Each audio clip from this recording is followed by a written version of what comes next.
Hi guys, I hope you're doing well. I am having a not so great day today health-wise, so if I'm a little subdued, that is why. But I got a box in the mail that I'm super excited about and thought, you know what? An unboxing would be a lot of fun. So, since I gotta unbox it anyways, I can't leave it until I feel better because they wouldn't appreciate that. Alrighty. This box is, let's see. This is from A&L Succulent Shop, which is a online group on Facebook. I have ordered from them multiple times, one or the other of them. There's two different gals. They don't live in the same city, but they live fairly close to each other, and they share the same group where they advertise and sell their plants. And I've ordered from both of them multiple times last year, but hadn't ordered anything from them in quite a while. And I saw a few of these little babies, and I was like, I must have them. Yay! Alrighty. Look at those beautiful seed pods. I am so freaking excited right now. These are, Semesine glot. I just totally went blank on the name of this guy. It starts with like a GL. I have all these other names flubbering around in my head. All right, let's see. This bottom leaf is really mushy. That's a little concerning. So is this one. These are the inner leaves are nice and firm though. Hopefully that's like they're spongy, not actually mushy. They shouldn't have frozen. They had a heat pack, and also the weather hasn't been really cold anyways. So hopefully but they are quite soft. Just the outer leaves though. All of these inner ones seem to be fine, but this one especially is really squishy. But look at the seed pods, and how amazing is that? I might actually get some seeds that I could start from this, because there was quite a few there obviously, and they were able to be pollinated. Alright, I'll pull the names out in a minute. My brain is just, I'm not feeling well, and I'm not suddenly recalling the name of that one.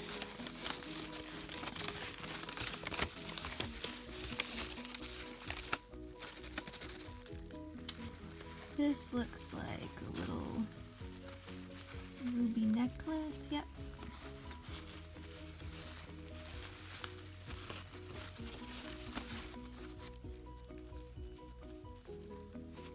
Alrighty, this is a little ruby necklace.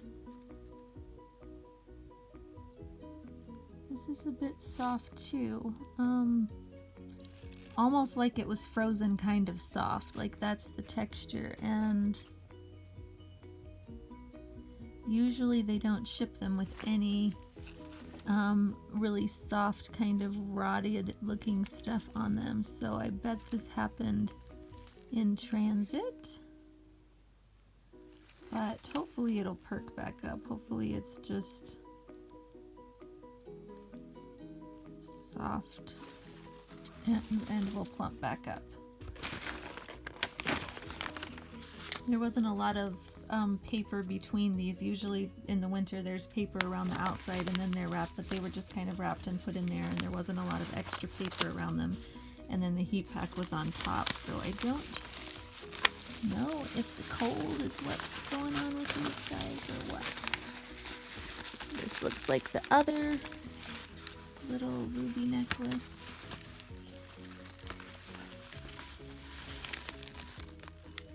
You can see that. See how really shriveled and just almost mushy these are, but I'm really hoping this is just dehydration and some cold. not too cold, because even these tips almost look dark, like they were frostbitten. But hopefully not. We shall see. It takes a few days to be able to tell with stuff like that, and sometimes they just perk up really easily, so.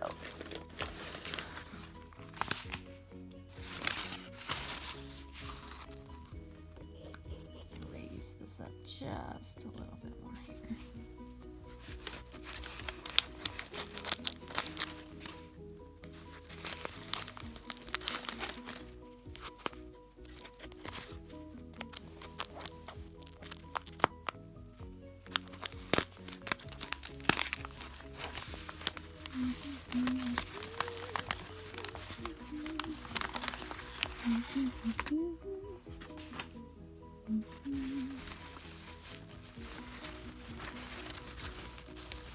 Yay! This is a lovely little gibeum, or gibeum, depending on where you are. These are just the blooms that are kind of loose in here, the old blooms. So that's just fine. Again, the outer leaves on these are pretty soft, so I'm hoping maybe they're just slightly dehydrated, everybody, which is ideal, like to be a bit dehydrated rather than overwatered for sure. What's wrong with the kitty? Come here. We get the kitties. Oops. The kitty. Uh-oh, the trash can fell over. Trying to toss some of this paper into it, and I knocked the trash. All right, and I have this is a gibeum dispar, I believe, and I already have some of these guys, but since I was ordering multiples already, it's always easy to throw an extra one in, and since you're already paying shipping, it doesn't add that much usually for another bare root plant. So I figured I always like having some of these weird multiples of these weird little guys to get to know them a little bit better. Alrighty.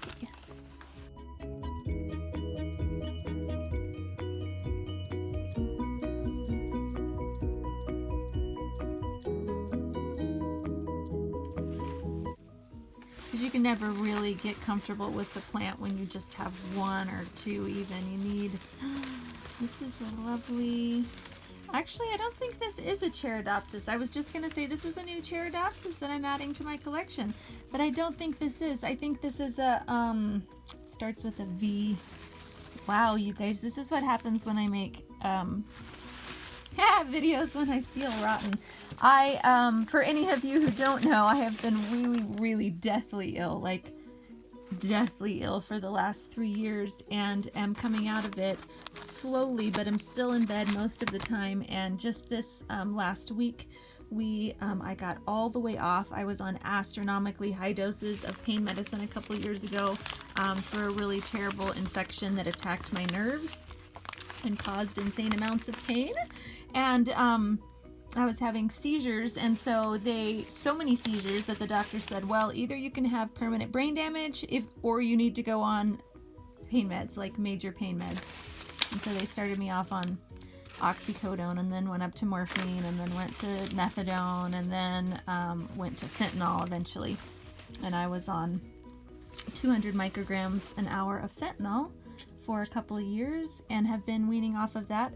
Weaned off a lot of it last year and switched to a morphine patch, and I just got off every last bit of it. I am on no more narcotics of any kind right now, and the seizures have not come back, which is like, yay, because that was the big concern, is if we start getting off of the pain med, then will the seizures come back. But evidently that's a great sign, and my infections are obviously pretty kicked to the curb, because none of that has come back yet, and so that's super hopeful. But oh my goodness, weaning off of meds that you have been on for years is no joke, and I have not slept in 3 days or nights, and I am so tired, and my brain is just beyond not working right now, and everything hurts, and I feel like I have the flu, and I'm just miserable. But the plants make me so happy, so this is super fun thing to do, even if I'm slightly subdued, like I said, and my brain isn't working. Usually I can rattle off plant names like no one's business. For whatever reason, they stick in my head like glue. But, not today. Ha! All right, these are two different types of crassula, or crassula. And this, I want to say this is the Deceptor, something. It has a DE and a... I am such a visual person. I can tell you, I got laughed at a lot growing up, and even my husband will chuckle at me because I'll be able to tell someone every letter that's in a word, but I can't remember the word. I'm that visual. I'm like, well, I know there was a D and an E and an O and an F and a G, you know, and they're like, okay, how can you remember all of those letters and still not remember the actual name? But that's how I am. And then this is like a columella or something like that. Whenever I see the name, I always think column, and I believe that's right. And this one's the one that starts with a D. There we go. Lovely little stacked crassula. I've never had this one before, actually, this particular variety. I have a pyramidalis, which is also another name for it is the quadrangularis. They both get called the same thing. I have that one and a Buddha's temple, and then an unknown question variety that I've done a couple of videos on that was supposed to be a Buddhist temple and ended up not being. That may be like a pagoda cross with an astragal or something like that. It starts with an E, and but anyways, several different stacked varieties, and I love them. But I haven't ever had this one before, and I thought, okay, 'tis the season. I'm aching for spring here, and we had enough warm weather, not warm, but you know, in the 30s and 40s, that I figured these guys would survive just fine, especially with heat packs. With heat packs, I can order in the middle of the winter sometimes, but this in here is a little bit worrisome because it's very translucent. Which would tend to, you know, say overwatering, but that's not likely considering how dry everything is.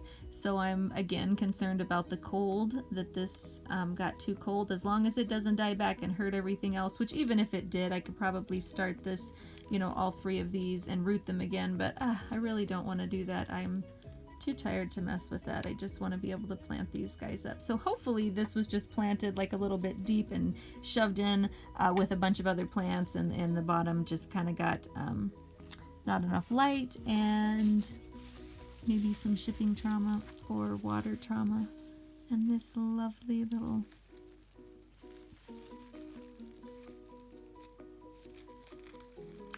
I love these ones because of the little fat leaves. They remind me of the split rocks a lot. Just the kind of shape, if just of the individual leaves, and then the fact that they have spots on them just kind of remind me a little bit, and I love those.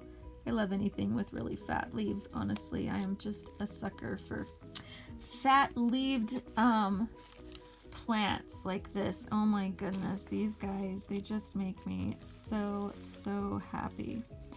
I will snap some pictures of these and put their names with them. I'll grab my notebook where I jotted down what I ordered and put the names with them so that anyone that is curious can have that. But that's it for today. That's all of my order. That was a lot and pretty fun. Hopefully these really, oof. Yeah, we'll see about this. But hopefully these guys will perk up and they're not, this isn't too much cold damage. I may send her a photo and be like, is this normal?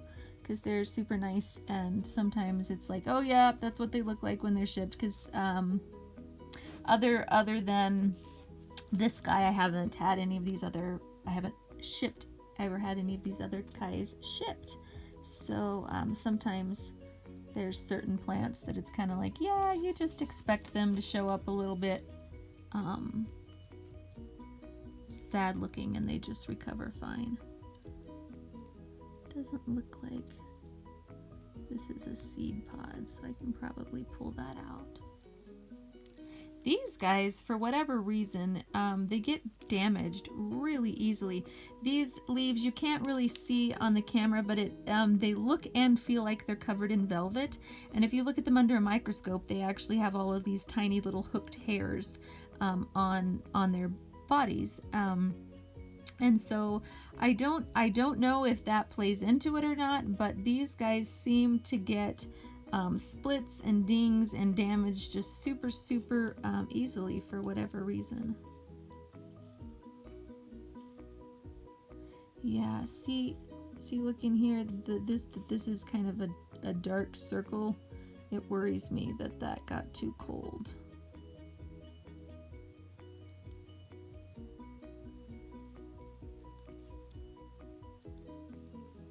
I might have jumped the gun and ordered a little bit too soon. But it's what, the second week of April? First week of April? I don't know. I'm sorry, you guys. I lost track. It's a week in April. But anyways, I think they'll be fine. I really do. I might have a little bit of dieback on some of these guys. You know, this tissue here, and then a couple of the larger leaves on this one. But these guys seem just fine. These ones I don't know. They may just be dehydrated.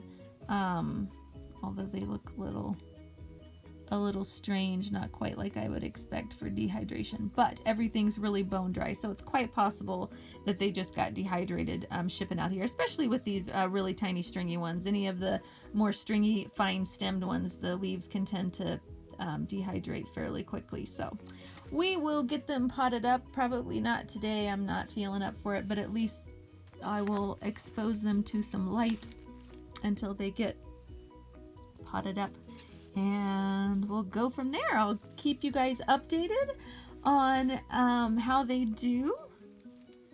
I'm just in love with this guy. He reminds me of a caterpillar. I love caterpillars, and the way the body feel, the way the stems here feel. It's like, it just reminds me of a big old fat green caterpillar. I think you're not like supposed to like bugs and plants as much as I do. Like, you're supposed to hate bugs and and love gardening. It's like the war of the gardeners against the insects, it seems. But I really like a lot of insects, even the ones that do some harm. I do not hesitate to get rid of them when they start harming my plants, but I do like a lot of insects, and I'm weird that way.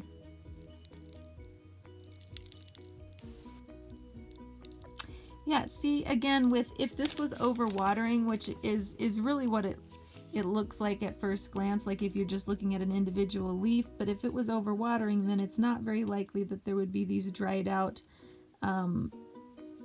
leaves in between as well. So I really think it's got to be cold or just lack of light. But especially at the bottom here, this looks very much like cold damage. So I'm not sure if I'm gonna remove some of these. I'm gonna remove this one that's just a partial one and look and see what it looks like up close.